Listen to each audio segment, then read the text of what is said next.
Solamente para aclarar y para hechos de algunos dichos del senador Gerardo Flores, que en su exposición manifiesta temas que no comparto. Primero, y solo para entrar una aclaración, cuando dije que hubo una votación dividida, me refiero a que no hubo unanimidad en la votación. En cualquier código parlamentario, en cualquier lógica procesal, la votación dividida es la no unanimidad. Si una persona de 128 vota diferente, esa es una votación dividida, por mayoría, sin duda, calificada, simple, etcétera. La votación dividida es la no unanimidad, a eso me refería, senador, porque efectivamente de los 7 senadores presentes en ese momento, 5 votaron a favor de su propuesta de eliminar el cuarto resolutivo, 2 votamos en contra de la propuesta de eliminar el cuarto resolutivo. Solamente a partir de que la Comisión de Radio, Televisión y Cinematografía, a la hora, y yo como su presidente, cuando presento el dictamen, estoy obligado a explicar cuál fue la interpretación de todas las piezas legislativas que se atendieron. Y ahí hay una confusión del senador Flores, y simplemente se la quiero aclarar. El dictamen que votamos el jueves pasado, votamos 2 dictámenes. Uno que incorporaba todo lo del apagón, en ese creo que no hay duda. El otro dictamen incorporaba 3 puntos de acuerdo. El primer punto de acuerdo que tenía que ver con lineamientos de clasificación, y los digo por fecha como fueron llegando. Segundo punto de acuerdo que tenía que ver con contenidos de clasificación, pero también dictaminamos en el mismo acto un punto de acuerdo de la senadora Marcela Torres que tenía que ver con lineamientos de derechos de las audiencias.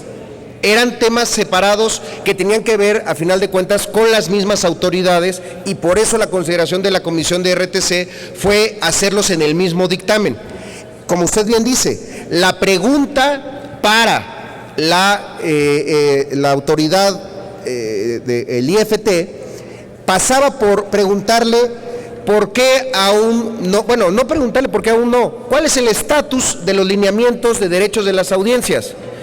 Toda vez que, como usted sabe, ya terminó la consulta pública en el mes de septiembre y a la fecha solo queremos saber cuáles son los tiempos del órgano autónomo. Eso es todo. A la misma autoridad se le preguntaba otra cosa. ¿Cuál es el criterio para preguntarle esto adicional, senador Flores?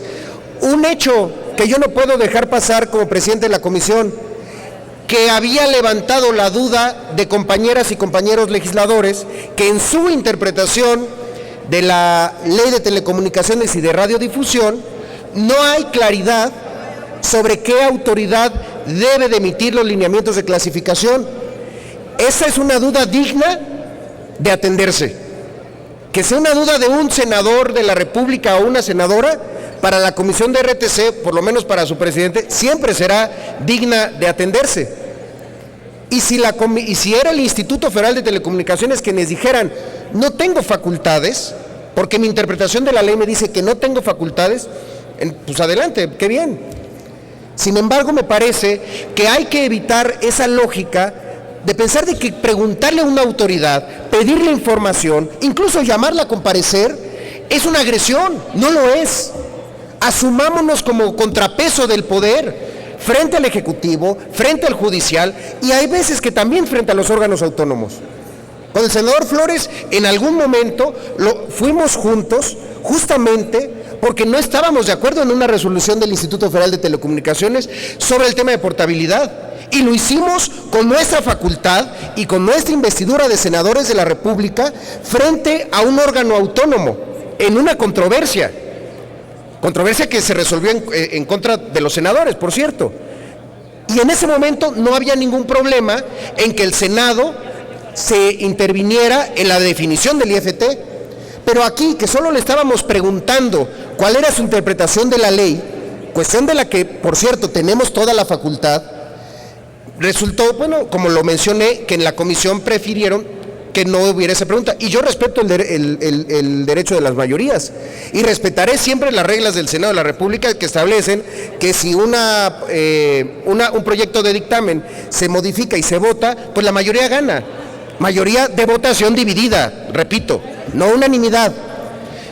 En ese sentido es que se presentó este dictamen por parte de la presidencia de la Comisión de Radio, Televisión y Cinematografía, explicando, porque también las senadoras y senadores que presentaron y se sumaron a estos dictámenes merecen una explicación, explicando por qué su propuesta de solicitarle qué criterios había utilizado el instituto, pues fuera atendida. Eso es todo. Creo que ayudamos al Congreso y ayudamos al Senado si cada uno de los dictámenes que votamos, los presidentes de las comisiones explican todo su proceso y lo intentamos explicar de la manera más clara frente a todo el resto del grupo de este cuerpo colegiado que no forma parte de las comisiones. Es nuestra obligación. Fue una narración de los hechos nada más. No voy a cuestionarla porque a final de cuentas es el dictamen que estoy viniendo a presentar. Simplemente para aclarar, votación dividida es no unanimidad. Y segundo, eran dos dictámenes y eran dos preguntas diferentes. Una sobre lineamientos de clasificación, la otra sobre lineamientos de derechos de las audiencias. Es todo, Presidenta. Gracias. Gracias, senador.